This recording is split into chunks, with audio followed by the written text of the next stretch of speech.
La historia de milagros y maravillas en tiempos de Moisés comienza a contarse en el libro del Éxodo.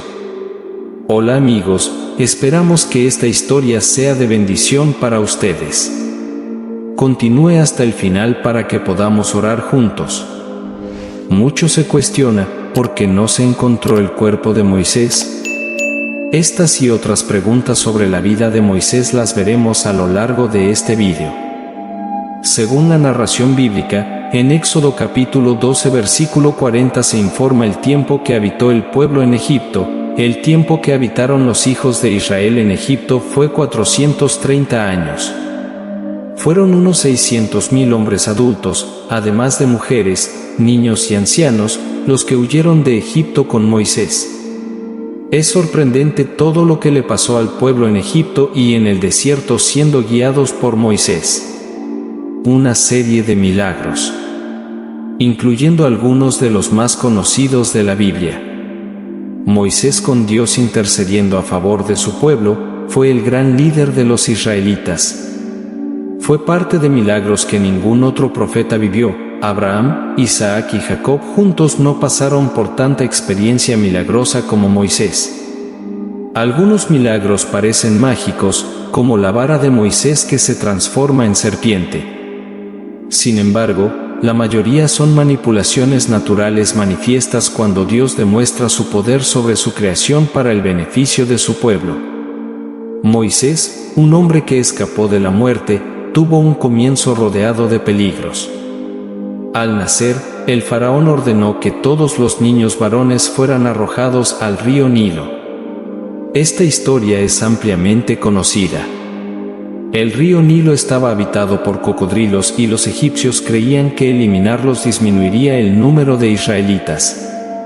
El destino del bebé Moisés parecía decidido, pero al igual que José, creció en palacio y recibió una educación egipcia, gracias a la divina providencia. Moisés se convirtió en un líder para los judíos, él y Abraham en el Antiguo Testamento. Su vida ha dado giros inesperados, desde la realeza egipcia hasta salirse con la suya. 40 años pastoreando ovejas en el desierto, 40 años entre los israelitas. Dios claramente los estaba guiando. El encuentro con Dios en la zarza ardiente, donde Moisés estaba en Tierra Santa, fue extraordinario. Dios lo eligió para liberar a los israelitas de Egipto, e incluso a pesar de las excusas de Moisés, porque se consideraba insignificante, ignorante, incapaz de convencer, incapaz de hablar. Dios proporcionó a su hermano Aarón como su portavoz o ayudante.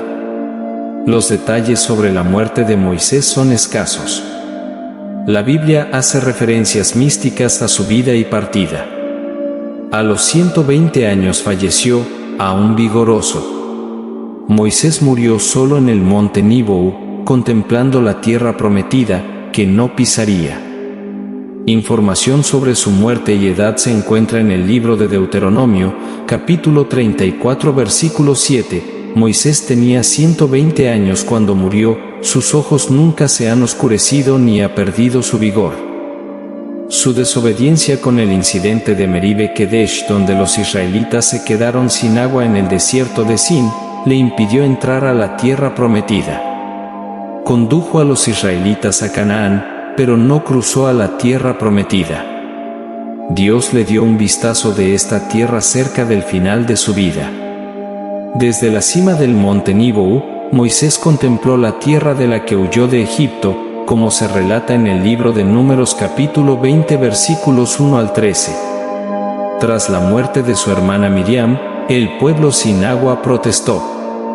Moisés y Aarón consultan a Dios. Y Dios ordena hablarle a la roca, pero Moisés la golpea 2 veces. La instrucción no fue seguida según el orden de Dios, sin embargo, la gloria de Dios aparece. Dios manda tomar un bastón, hablarle a la roca y el agua saldrá. El castigo por desobedecer los errores cometidos por Moisés es claro. Dios ordenó hablar, Moisés llamó. Dios juzgó a Moisés por no confiar, y su desobediencia le costó la entrada a la tierra prometida. Dios lo sepultó en un valle en la tierra de Moab, frente a Bet Peor. Pero hasta el día de hoy nadie sabe de ningún sepulcro. A pesar de ser castigado por su falta de obediencia, Moisés murió en fe y honor. Moisés fue honrado como el único hombre sepultado por el Señor. Sin embargo, más tarde tuvo lugar un evento dramático en la palabra de Dios en este lugar, pero llegaremos a eso más adelante en el video.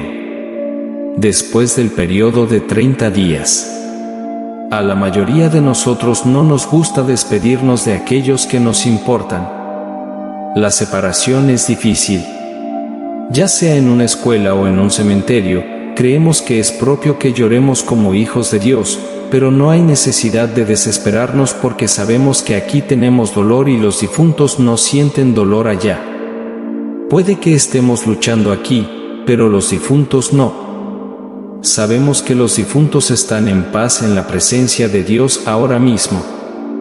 Siglos después, leemos en los Evangelios que Moisés habló con Jesús en la cima de una de las montañas, pero nunca entró en Canaán en su vida terrenal. Él también fue enterrado en el monte Níbou, aunque no por sus compañeros. En el Nuevo Testamento, según varios comentaristas, Dios enterró a Moisés en secreto y sin lápida para evitar que la tumba se convirtiera en un santuario o un lugar de culto. Esto parece plausible, dada la tendencia de los israelitas hacia la idolatría. Otro misterio está en el libro de Judas capítulo 1, versículo 9, donde aprendemos que cuando Moisés murió, el arcángel Miguel compitió con un demonio por el cuerpo de Moisés. Esta historia cubre a Moisés y otros dos personajes. El primero es Satanás, a quien se describe en la Biblia como un enemigo angelical de Dios y, por extensión, enemigo y oponente de quienes siguen a Dios. Aunque todo lo que Dios creó era bueno, Génesis capítulo 1, versículo 31, Satanás decidió rebelarse contra el Señor. Y muchos otros ángeles siguieron su rebelión. Ezequiel capítulo 28, verso 15, e Isaías capítulo 14, versículos 12 al 17. Satanás incluso intentó pecar en el jardín del Edén, y Adán lo siguió en pecado, hundiendo a toda la raza humana en maldición. Génesis capítulo 3, versículos 16 al 19 y Romanos capítulo 5, versículo 12. Representado como una serpiente y un dragón en la Biblia. Génesis capítulo 3, versículo 1 y Apocalipsis capítulo 12, versículo 9. Satanás es un asesino y el padre de la mentira. Promueve falsas doctrinas y astutamente trata de mantener a los incrédulos en esclavitud espiritual. En Primera de Timoteo, capítulo 4, versículo 1, este espíritu dice claramente que en tiempos posteriores, algunos abandonarán la fe y seguirán a espíritus engañadores y cosas enseñadas por demonios. Respecto a Satanás, la Biblia da la siguiente información. Satanás es un ser presentable con mente, sentimientos y capacidad de elección, como se ve en el capítulo 1 de Job, es un ser creado y no es equivalente a Dios.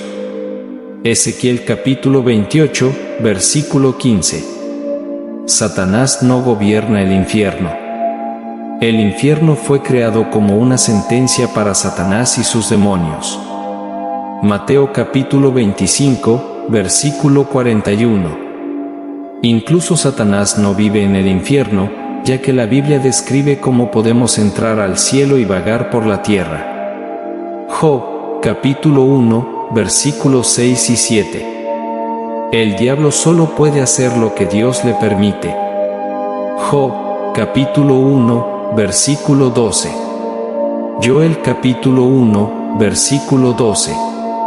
Satanás no está en todas partes, pero supervisa una horda de demonios llamados los poderes de este mundo oscuro y las fuerzas espirituales del mal en los reinos celestiales. Efesios capítulo 6, versículo 12. Utiliza esta red para intentar engañar a la gente. Trabaja vigorosamente para negar el efecto de la palabra de Dios en los corazones de las personas. Mateo capítulo 13, versículos 3 y 4. Y ciega la mente de los que no creen, para que no puedan entender el Evangelio. 2 Corintios capítulo 4, versículo 4. El Arcángel Miguel del segundo personaje. El Arcángel Miguel del segundo personaje.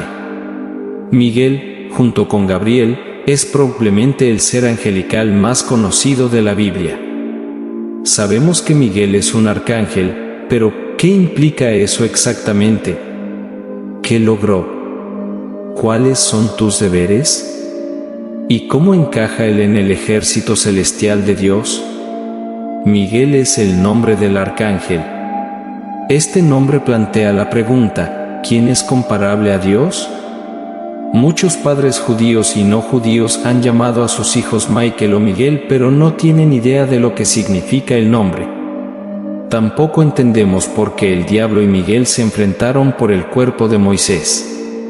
El diablo estaba al otro lado de Moisés cuando llegó el ángel.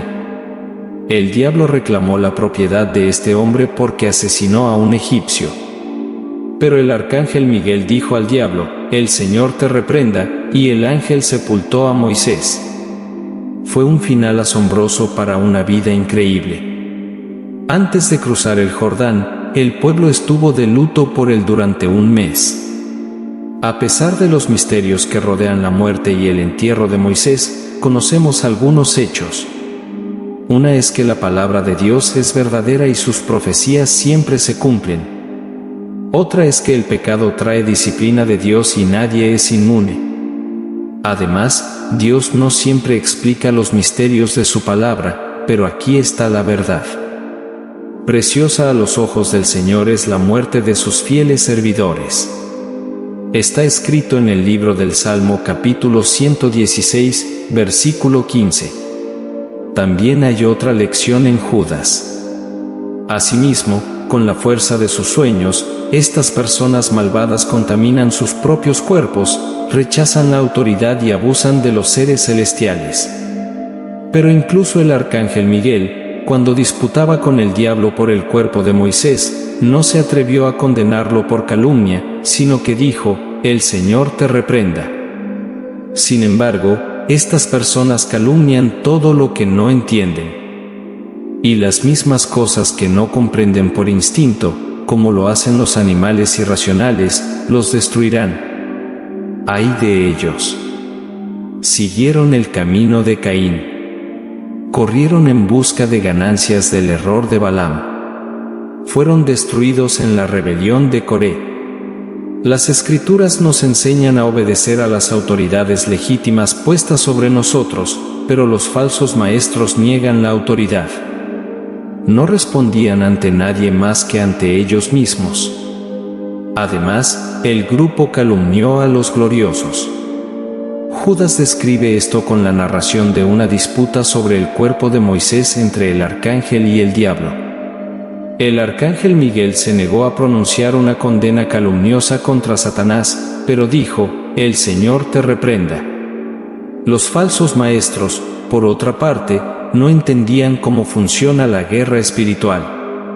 Vivían en un mundo de sueños, fuera de contacto con la realidad espiritual. Blasfemaron en lugar de invocar al Señor como lo hizo Miguel. ¿Pero por qué?